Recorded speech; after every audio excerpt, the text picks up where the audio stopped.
Okay, TBH Labs ကနေကြိုဆိုပါရစေ။ဒီနေ့ဗီဒီယိုက iPad တွေအကြောင်းပါ iPad မှာဟိုးရှိကလေးကနေပြီးတော့ထွက်ထားခဲ့တဲ့ iPad ကနေပြီးတော့အခုနောက်ဆုံးပေါ်အကောင့်တကအကောင်းဆုံးဆိုတဲ့ iPad တွေထဲမှာ second hand ဝယ်မယ်ဆိုလို့ရှိရင်ဘာတွေထည့်စဉ်းစားဖို့လိုမလဲဘယ်အချက်တွေသတိထားရမလဲအဲ့ဒါကိုပြောပြပေးသွားမှာပါ Okay ဆိုတော့ iPad တွေနဲ့ပတ်သက်ပြီးတော့အရင်ဆုံးသိထားရမယ့်အချက်တွေရှိတယ် iPad တွေကဘယ်နှမျိုးရှိတာလဲ model တွေကဘာတွေလဲထုတ်တဲ့ခုနှစ်တွေကဘာတွေလဲသုံးထားတဲ့ hardware တွေကဘာတွေလဲအဲ့ဒါတွေသိဖို့လိုတယ်ပေါ့နော် So iPad မှာများဆမှတ်ထားကြမလို့၄မျိုးပဲရှိတယ်ရိုး iPad ရဲ့ iPad mini ရဲ့ iPad Air ရဲ့ iPad Pro ရဲ့ရှေ့ဆုံးက iPad ရိုး iPad ပေါ့နော်အဲ့ဒီကောင်ကအခြေခံအကျဆုံးနဲ့ဈေးသက်သာဆုံးနဲ့ပထမဦးဆုံး iPad ကနေပြီးတော့အခုချိန်ထိ generation 9ခုတောင်ရှိတယ် So iPad 1 iPad 2စသဖြင့်နာမည်တက်ခေါ်မယ်ဆိုရင်အခုနောက်ဆုံးထွက်ထားတဲ့ဟာကို iPad 9လို့ခေါ်ရမယ်ဒါမှမဟုတ် iPad 2021လို့လည်းခေါ်လို့ရတယ် Apple ရဲ့ website တွေမှာတော့အဲ့လိုရေးထားမှာမဟုတ်ဘူး Apple ရဲ့ website မှာ iPad ဆိုတော့တော်တော်လေးကို confuse ဖြစ်စေတယ်ပေါ့နော် iPad တွေရဲ့အစောပိုင်း generation ပေါ့နော် iPad 1ကနေ iPad 6အထိက 9.7 inch display နဲ့လာတယ် iPad 7ကနေပြီးတော့အခု9အထိက 10.2 inch display ဖြစ်သွားပြီ So second မှာတော့ iPad 4လောက်ကနေပြီးတော့အခု iPad 9လောက်ထိတွေ့ရမယ်ပေါ့နော် Apple Pencil သုံးကျင်နေဆိုရင် iPad 6ကနေပြီးတော့9ထိပဲရမယ်အဲ့ဒီ shape model တွေက Apple Pencil လုံးဝသုံးလို့မရဘူးဒီမှာလွယ်လွယ်ကြိုပြောထားချင်တာက iPad 6ဒါမှမဟုတ် screen ပိုကြီးလာတဲ့ iPad 7အဲ့ဒါကိုပဲအောက်ဆုံးထားပြီးတော့ရွေတာကောင်းတယ် iPad 6က2018မှာထွက်တာသူ့မှာ A10 chip ပါတယ်ဒါပေမဲ့ game ဆော့မယ်ဆိုလို့ရှိရင်ကတော့ဒီကောင်ကိုသိပ်ပြီးတော့အားမပေးတော့ဘူး A10 chip ဆိုတာ iPhone 7မှာသုံးထားတဲ့ chip တက်တဲ့အညတော်လေးအိုနေပြီဒီဘက်ခေတ် game တော်တော်များများရဲ့လိုအပ်ချက်ကိုဒီ A10 chip ကအများကြီးမဖြည့်ဆည်းပေးနိုင်တော့ဘူးပေါ့နော်တိတ်မလိုက်နိုင်တော့ဘူးပေါ့ဒါပေမဲ့ Zoom call ပြောဖို့တို့စာသင်ဖို့တို့ပေါ့ app တွေသုံးမယ် YouTube ကြည့်မယ်အဲ့လိုဆိုရင်ကောင်းကောင်းအဆင်ပြေသေးတယ် iPad 7မှာလည်း A10 chip ကိုပဲဆက်သုံးထားတယ်ဒါပေမဲ့ screen size ပိုကြီးလာတော့လူကြိုက်ပိုများသွားတယ်ဒီ iPad basic model တွေအကုန်လုံးမှာတူတာသူတို့က iPad OS ကိုကောင်းကောင်းသုံးဖို့လောက်ကလွယ်ပြီးတော့ကျန်တဲ့ဟာတွေအကုန်လုံးကိုဝေးလျှော်ထားတယ်ဥပမာအဖြစ်သူတို့မှာပါတဲ့ display တွေ speaker တွေ camera တွေ design တွေဒီအတိုင်းပဲဘာမှမပြောင်းလဲတော့ဘူးအဲ့ဒါကြောင့်မို့လို့လည်းဈေးသက်သာတာအခုအသစ်ထွက်တဲ့ iPad 9မှာကျတော့ selfie camera ကိုတော်တော်ကြီး upgrade လုပ်ပေးထားတယ်ဒါ video conferencing လုပ်ရတဲ့ဟာတွေများလာပြီပေါ့နော်အဲ့ဒါကြောင့်မို့လို့ဒါလေးကိုရေးပေးထားတယ်ပေါ့ဆိုတော့ဒီရိုး model တွေကိုဘယ်လိုလူတွေကဝယ်သင့်လဲဆိုတော့ဥပမာ Zoom နဲ့စာသင်မယ်တို့ online shopping သမားတွေတို့Netflix ကြည့်မယ်တို့ YouTube ကြည့်မယ်တို့ဆိုတဲ့သူတွေဝယ်သင့်တယ်ပြီးတော့ Apple Pencil first generation တွေလည်းသုံးလို့ရတာဖြစ်တဲ့အတွက် digital drawing လေ့ကျင့်နေတဲ့သူတွေကလေးတွေသူတို့အတွက်ဝယ်ပေးဖို့အဆင်ပြေတယ် beginner တွေအတွက်လို့ပြောရင်ဒီ Apple Pencil ကိုစသုံးကြည့်ချင်တယ်လို့ဆိုရင်ပုံမှန်လိမ့်မယ်ပေါ့နော်ကိုက game လဲဆော့ချင်တယ်ပုံမြန်တဲ့ဟာကိုလည်းလိုချင်တယ်ဆိုရင် second hand ထဲမှာ iPad 8ကစဉ်းစားလို့တော်တော်ကောင်းတယ်ဒီ basic iPad တွေရဲ့အားသာချက်ကပြတ်လို့ရှိရင်ပြင်ရတာလွယ်တယ်အကုန်ကြတက်တာတယ်ဥပမာသူ့ရဲ့ display ကအပေါ်က touch glass ကတစ်ထက်တက်ဆိုတော့ပြင်ရတဲ့နေရာမှာပိုလွယ်သလိုကုန်ကြစရိတ်လည်းပို့ပြီးတော့တက်တာတယ် Okay ဒါလို့ဆိုလို့ရှိရင်ရိုး iPad ပေါ့နော် basic iPad တွေနဲ့ပတ်သက်ပြီးတော့သိသင့်တာတွေကုန်ပြီ iPad mini ကြောင်းစမယ် iPad mini ဆိုတာတော့နာမည်ရဲ့အတိုင်းပဲပေါ့နော်ထွက်ထားသမျှ iPad တွေထဲမှာအသေးဆုံး iPad တွေအခုက iPad mini ကို6 generation 6ခုထိရှိနေပြီပထမဦးဆုံး iPad mini က2012မှာထုတ်တာဂျားထဲမှာ iPad mini တွေကနှစ်တိုင်းမထွက်ဘူးသူကနှစ်တွေခြားပြီးတော့ထွက်တာအဲ့ဒါကြောင့်မလို့ generation ကနည်းနေသေးတာပေါ့နော် iPad mini 1ကနေ5အထိကအပြင်ပိုင်းအမြင်အရတော့အကုန်တူပဲပြောမှဆိုဒီ design ပဲပေါ့နော်ဒါပေမဲ့အပြောင်းလဲသေးလေးတွေပါတဲ့အတွက်အရသာတော့တိတ်မတူဘူးပေါ့ iPad mini ထဲမှာ second ဝယ်မယ်ဆိုလို့ရှိရင်တိတ်ပြီးတော့အာမပေးဘူးလုံးဝလိုချင်ပါတယ်ဆိုလို့ရှိရင်တော့အနိုင်ဆုံး iPad mini 5ကိုရွေးသင့်တယ် iPad mini 5က2019မှာထွက်ထားတာသူ့မှာ A12 chip ပါတယ်အခုထိတော်တော်ကောင်းတဲ့ chip ထဲမှာပါတယ်လို့ပြောလို့ရတယ်ပေါ့နော် game တွေကောင်းကောင်းဆော့လို့ရတယ်ပြီးတော့သူက display size သေးတယ်ဒါပေမဲ့ခုနကတော့ကျွန်တော်ရှေ့တုန်းကပြောခဲ့တဲ့ရိုး basic iPad တွေထက် display ပိုကောင်းတယ်resolution လည်းပိုကောင်းတယ်လို့အရောင်တွေလည်းပိုပြတိတိကျကျပြပေးနိုင်တယ်အလင်းပြန်တာကို short ပေးတဲ့ဒီ coding တွေလည်းပါတယ်ဆိုတော့အပြင်မှာသုံးလို့ပိုကောင်းတယ်ပေါ့ပြီးတော့ iPad mini 5က Apple Pencil 1နဲ့သုံးလို့ရတယ်ဆိုတော့တော်တော်လေး update တော့ဖြစ်နေသေးတယ်ပေါ့နော် iPad mini 4 2015နဲ့အရှိရထွက်ခဲ့တဲ့ model တွေကအခုချိန်မှာ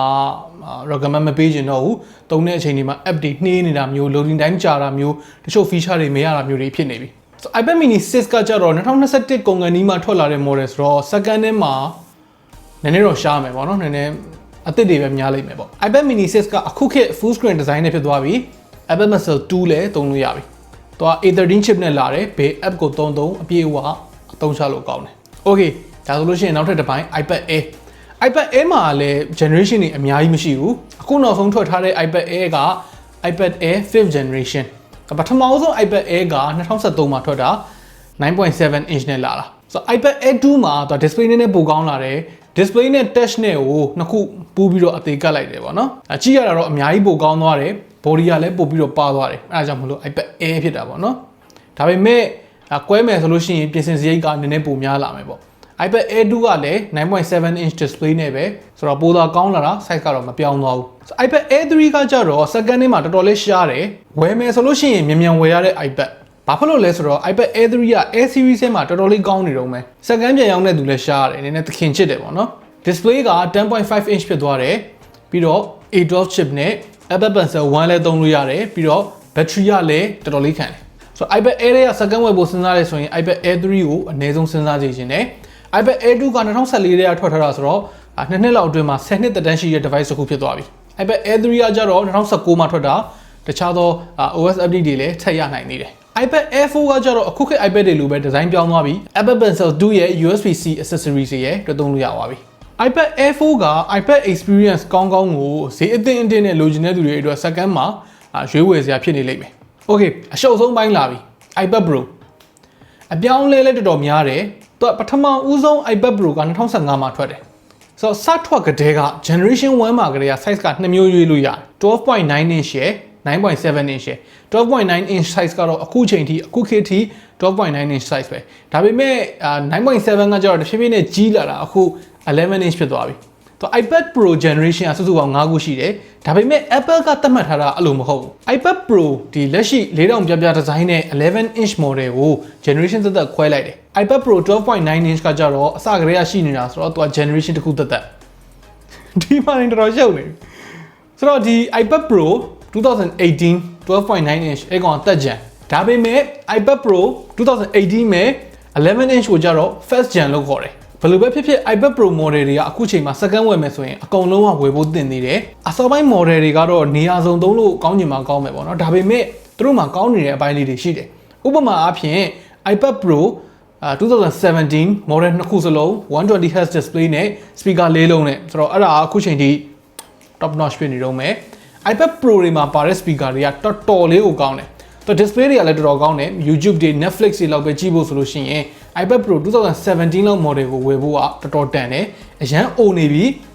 ဒါပေမဲ့တော်တော်သုံးလို့ကောင်းသေးတယ်6သိန်းဝန်းကျင်လောက်နဲ့ 120Hz display iPad OS quad speaker အဲ့ဒါနေနေတန်တယ်တခုတော့ရှိတယ် A10X နဲ့ဆိုတော့ performance ကတော့အရန်ကြီးကောင်းတော့မှာမဟုတ်ဘူး game ဆော့ဖို့ကိုတိတ်ပြီးတော့မကြိုးစားစေချင်ဘူးပေါ့နော် performance ကောင်းတာတွေလိုချင်တယ်ဆိုလို့ရှိရင်တော့ design အသစ်နဲ့လာတဲ့2018တွေကိုစဉ်းစားသင့်တယ်तो A12X နဲ့လာတယ် Apple Pencil 2သုံးလို့ရတယ် full screen လည်းဖြစ်သွားတယ်ပြီးတော့ပို့ပြီးတော့လည်းချစ်လေးဖြစ်သွားတယ်တခုတော့ရှိတယ်သူ့ရဲ့အားနည်းချက်ကပြတ်လို့ရှိရင်ပြင်ဆင်စရိတ်ကြီးတယ်အရန်ပါလို့သူကအကျန်းလည်းသိမခံဘူးဆိုတော့ cover ကောင်းကောင်းဝယ်သုံးဖို့လိုတယ်မထိမိမခိုက်မိဖို့ကိုဒါနည်းနည်းအလေးပေးရမယ်ပေါ့နော် Okay ဒါဆိုလို့ရှိရင် iPad model တွေအကုန်လုံးကိုရှင်းပြပြီးပြီဆိုတော့အနည်းချုပ်ပြောရမယ်ဆိုလို့ရှိရင် iPad တွေအကုန်လုံးမှာသူတို့သတ်မှတ်ထားတဲ့ level တန်းတလွှာချင်းစီရှိတယ်